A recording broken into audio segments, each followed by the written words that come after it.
اس لیے تو تم بھی اس کو اپنا دشمن سمجھتے ہو، میں نے کہا، اور نمبردار بھی اس کا دشمن بنا ہوا ہے۔ اب تم اور نمبردار اپنے آپ کو اس الزام میں بے گناہ ثابت کرو کہ معراج کو غائب کرنے کی سازش میں تم اور نمبردار بھی شامل ہو۔ پٹواری کوئی عام قسم کا دیہاتی اور ان پڑھ نہیں تھا، بہت چالاک آدمی تھا۔ وہ اب ڈبل گیم کھیل رہا تھا۔ اس نے ان تین مقامی آدمیوں کے خلاف بولنا شروع کر دیا۔ وہ یہ نہیں کہتا تھا کہ معراج کو انہوں نے ہی لاپتہ کیا ہے، وہ ان کے خلاف شک کا اظہار کر رہا تھا۔ معراج کو لاپتہ ہوئے 3 دن گزر گئے تھے۔ میں نے ASI اور ایک ہیڈ کانسٹیبل کو کہا کہ ان تینوں کو آج رات سونے نہ دیں اور دوسرے طریقے سے ان سے اگلوائیں۔ پٹواری کے ساتھ ضروری باتیں کر کے اس کو جانے کی اجازت دے دی۔ اگلی صبح میں تھانے جانے کے لیے تیار ہو رہا تھا کہ ایک کانسٹیبل نے آ کر اطلاع دی کہ ایک گاؤں میں کنویں میں ایک عورت کی لاش تیر رہی ہے۔ کانسٹیبل نے گاؤں کا نام لیا، یہ معراج کا گاؤں تھا۔ ابھی یہ پتہ نہیں لگا تھا کہ لاش کس عورت کی ہے۔ پھولدار اور رنگدار کپڑوں سے معلوم ہوتا تھا کہ یہ عورت کی لاش ہے۔ تھانے میں اطلاع دینے کے لیے چوکیدار آیا تھا۔ میں تیار ہو کر تھانے گیا، چوکیدار سے ضروری باتیں پوچھیں اور اس گاؤں کو روانہ ہو گیا۔ کنواں گاؤں کے باہر تھا۔ یہ پرانے زمانے کا عام کنویں سے چوڑا کنواں تھا اور پانی دور نہیں تھا۔ گاؤں کی ساری آبادی کنویں کے ارد گرد اکٹھی ہو گئی تھی۔ میں نے کنویں سے لاش نکلوانے کا بندوبست کیا۔ لاش باہر آئی اور ابھی چارپائی پر ڈالی جا رہی تھی کہ مجھے کسی کی آواز سنائی دی، یہ تو آمنہ ہے۔ پھر اور آوازیں سنائی دینے لگیں، آمنہ ہے، آمنہ کی لاش ہے۔ آمنہ کا باپ اور بھائی آگے آئے اور رونے لگے۔ یہ 21-22 سال کی عمر کی خوبصورت لڑکی تھی۔ یہ تمہاری کیا لگتی تھی؟ میں نے لاش پر رونے والے بڑی عمر کے ایک آدمی سے پوچھا۔ میری بیٹی تھی، اس نے جواب دیا۔ گھر سے کس وقت نکلی تھی؟ ہم صبح اذان کے وقت اٹھا کرتے ہیں، اس نے جواب دیا۔ آج صبح اٹھے تو یہ اپنی چارپائی پر نہیں تھی، اتنے سویرے تو یہ کبھی نہیں اٹھی تھی۔ ہمیں فکر لگی، باہر جا کر دیکھا، پھر گھر میں انتظار کیا اور صبح روشنی پھیلنے لگی۔ ہم شرم کے مارے کسی کو بتاتے نہیں تھے کہ ہماری لڑکی گھر سے چلی گئی ہے۔ میں نے اپنے ان بیٹوں سے پوچھا کہ کیا کیا جائے کہ باہر سے آوازیں آنے لگیں کہ کنویں میں لاش تیر رہی ہے۔ صبح عورتیں کنویں سے پانی لانے کو گئیں، انہوں نے لاش دیکھی تھی۔ میں اپنے بیٹوں کے ساتھ کنویں پر آ گیا۔ اب دیکھا تو وہ دھاڑے مار مار کر رونے لگا۔ وہ معمولی سا کسان نہیں تھا، اچھی پوزیشن کا ذمہ دار تھا اور کچھ تعلیم یافتہ بھی تھا۔ ایک بات بتاؤ، میں نے اس کے کان کے ساتھ منہ لگا کر پوچھا، یہ وہی آمنہ تو نہیں جس کا رشتہ اس گاؤں کے ایک شخص معراج نے مانگا تھا اور تم نے انکار کر دیا تھا؟ ہاں جی، اس نے جواب دیا، یہ وہی آمنہ ہے۔ میں نے اس کی منگنی ایک اور لڑکے کے ساتھ کر دی تھی۔ میں نے لاش پوسٹ مارٹم کے واسطے بھجوا دی اور کنویں کے پاس ایک درخت کے نیچے چلا گیا۔ فوراً 2 کرسیاں اور ایک چھوٹی میز اور 2 چارپائیاں آ گئیں۔ میں نے آمنہ کے باپ کو اپنے پاس بٹھا لیا۔ کیوں بھائی؟ میں نے پوچھا، یہ کیا معاملہ ہے؟ تم کیا سمجھتے ہو؟ میں تو یہی سمجھتا ہوں کہ میری بیٹی نے اپنی جان خود لی ہے، اس نے جواب دیا۔ کوئی وجہ اپنی منگنی پر وہ خوش نہیں تھی۔ اس نے کہا، معراج کے ساتھ شادی کرنا چاہتی تھی۔ میری بیٹی ایسی بے حیا تو نہیں تھی کہ اپنے منہ سے کہتی کہ وہ فلاں کے ساتھ نہیں، فلاں کے ساتھ شادی کرنا چاہتی ہے۔ زمانہ ہی برا آ گیا ہے۔ آمنہ روتی رہتی تھی۔ کیا تمہیں اس نے کہا تھا کہ وہ اس شادی پر خوش نہیں؟ نہیں، اس نے جواب دیا۔ لڑکیاں ایسی باتیں اپنے باپوں کے ساتھ تو نہیں کیا کرتیں۔ آمنہ اپنی ماں کو کہتی رہتی تھی۔ پرسوں کی بات ہے، اس نے ماں کو پھر کہا کہ وہ اس منگیتر کو قبول نہیں کرے گی۔ اس کی ماں اس کے رونے اور روز روز کی بک بک سے تنگ آ گئی تھی۔ اس نے آمنہ کی گال گلوچ کی۔ میرا بڑا بیٹا گھر تھا، اس نے ماں کو واہی تباہی بکتے سنا تو پوچھا کہ یہ کیا معاملہ ہے؟ ماں نے بتا دیا، بھائی نے آمنہ کو مارا پیٹا۔ میں گھر آیا تو مجھے پتہ لگا کہ گھر میں یہ واقعہ ہوا ہے۔ میں نے بیٹی کو مارا پیٹا تو نہیں، برا بھلا کہا اور اپنی عزت کا واسطہ دیا۔ سنا ہے تم بیٹی کا رشتہ معراج کو دینے پر راضی تھے؟ میں نے کہا، آپ نے ٹھیک سنا ہے۔ اس نے کہا، مجھے معراج اس وجہ سے پسند تھا کہ مہاجر ہے، محنتی ہے اور دل گردے کا مضبوط ہے۔ اس کا خاندان غریب تو نہیں۔ مجھے دیکھ کر افسوس ہوتا ہے کہ گاؤں کے کچھ لوگ مہاجروں کو اچھا نہیں سمجھتے۔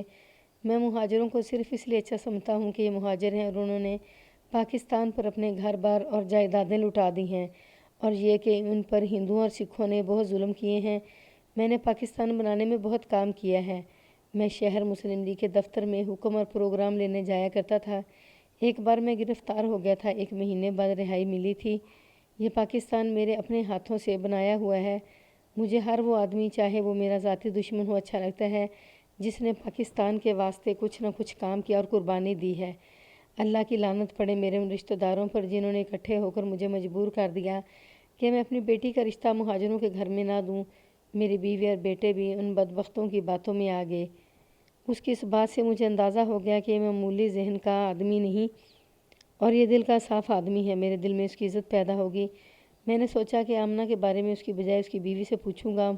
مائیں بیٹیوں کے دلوں کی باتیں جانتی ہیں۔ معراج کو لاپتہ ہوئے 3 دن گزر گئے ہیں۔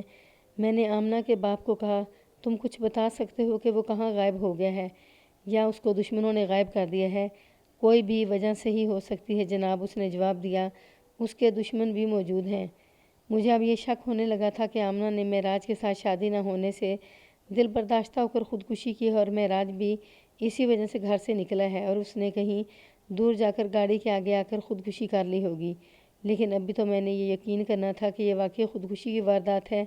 میں نے آمنہ کی ماں کو بلانے کی بجائے میں خود اس کے گھر چلا گیا، اس کو الگ بٹھا کر پوچھ گچھ شروع کی۔ اس نے بھی وہی بات ذرا تفصیل سے بتائی کہ آمنہ معراج کے ساتھ شادی کرنا چاہتی تھی اور جس کے ساتھ اس کی منگنی ہوئی تھی وہ اس کو پسند نہیں کرتی تھی۔ ماں نے تصدیق کی کہ وہ اکیلی بیٹھ کر روتی رہتی تھی۔ ماں نے یہ بھی بتایا کہ آمنہ کو بھائی نے مارا پیٹا تو اس کے بعد آمنہ نے 2 مرتبہ کہا تھا کہ وہ اپنی زندگی ختم کر لے گی۔ کیا معراج سے وہ ملتی تھی؟ میں نے پوچھا، تمہیں کبھی پتہ چلا تھا کہ منگنی کے بعد بھی وہ معراج سے ملی ہے؟ وہ اب اس دنیا میں نہیں رہا۔ ماں نے جواب دیا، ہماری جو بے عزتی ہونی تھی ہو گئی ہے۔ جوان لڑکی کا کنویں میں چھلانگ لگا دینا ہماری بے عزتی نہیں تو اور کیا ہے؟ آمنہ ایسی لڑکی نہیں تھی کہ معراج کو الگ تھلگ ملتی۔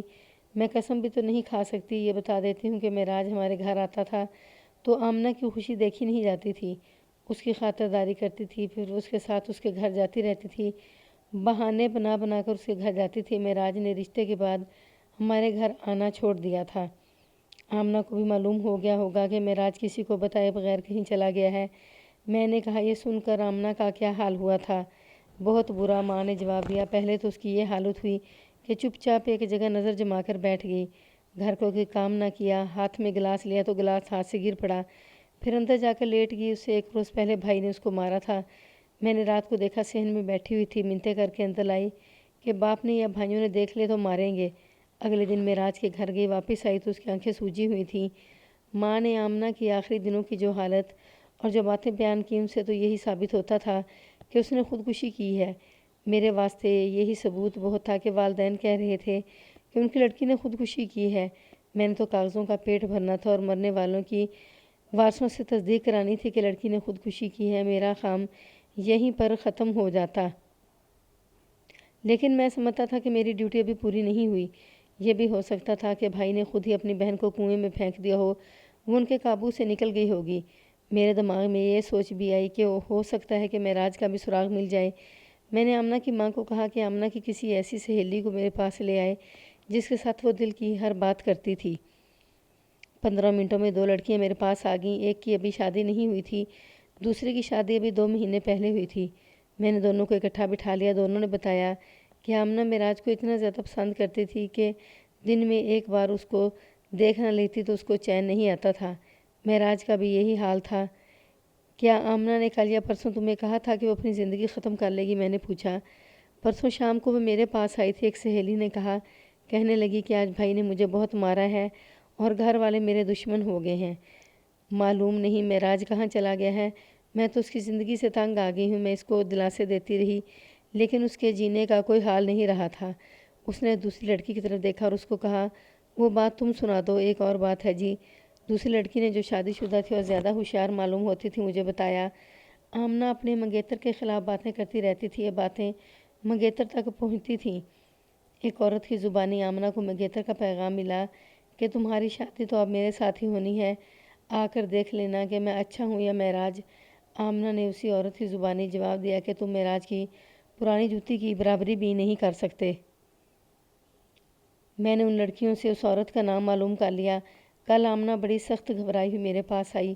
اسی شادی شدہ لڑکی نے کہا، کہنے لگی، مجھے شک ہے کہ معراج کو میرے منگیتر نے غائب کروا دیا ہے اور مروا دیا ہے۔ میں نے آمنہ کو کہا کہ وہم نہ کرے، معراج کو یہ منگیتر قتل نہیں کر سکتا۔ آمنہ نے کہا کہ میں تھوڑی دیر پہلے کھیتوں کی طرف آ رہی تھی، منگیتر راستے میں مل گیا۔ میں نے بہت کوشش کی کہ دوسرے راستے پر ہو جاؤں لیکن وہ ادھر بھی میرے سامنے آ گیا اور قریب سے گزرتے اس نے کہا کہ اب اس کو ڈھونڈو، باقی عمر ڈھونڈتی رہنا۔ پھر وہ میرے پاس آئی تھی۔ غیر شادی شدہ سہیلی نے کہا، مجھے بھی اس نے یہ بات بتائی تھی، اس کو یقین تھا کہ معراج کو اس کے منگیتر نے ہمیشہ کے لیے غائب کر دیا ہے۔